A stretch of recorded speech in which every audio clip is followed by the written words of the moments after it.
Surprise! Surprise daw to. Ako ba kailangan ni Catherine? Ewan ko.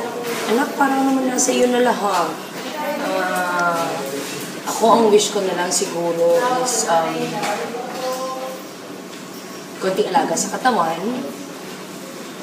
konting alaga sa schedule para hindi ka laging pagod, para hindi ka nagkakasakit, para magkaroon ko ng konting laman, kasi masyado ka ng payat. Pero huwag mong palalaman ito, ha?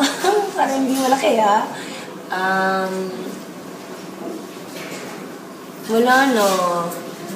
Wala na kasi, nakikita ko sa'yo yung want mo to be a better actress, to be a better person. And gusto ko yung professionalism mo, yung being on time, it's all appreciated. Hindi ko man masabi sa'yo every day, it's appreciated. And I admire your dedication sa trabaho, and I wish you more, no? Sana magkaroon ka pa ng super daming passion for work. Kasi I just don't want you to become just an actress, no? I want you to make it as isang artista.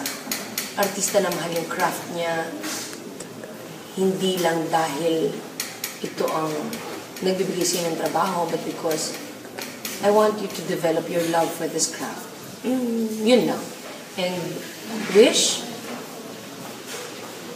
as I've said, you already have everything. Complete family, nandiyan yung kaibigan mo, si Daniel, andito kami, may TV show ka, may movie, may commercials, ano pa, ang dami-dami. Yun lang. Nandito mga fans. Ay, ang dami. Ang daming fans, di ba? Kadami-dami. Itong Gaby Buddies, original daw to. Bata ka pa lang. Diyos ko, Lord, nasubaybayan nilang iyong paglaki. At ang paglaki ng... Ayun, thank you. And to KB Buddies. And to Catherine Bernardo Buddies, na KB Buddies. Thank you sa supporta niyo kay Catherine. Ngayon ko lang nakatrabaho yung batang yan, but I have learned to love her. And kasama niyo na ako paglalaban yung batang yan. Sa mga bashers! Thank you, Direk.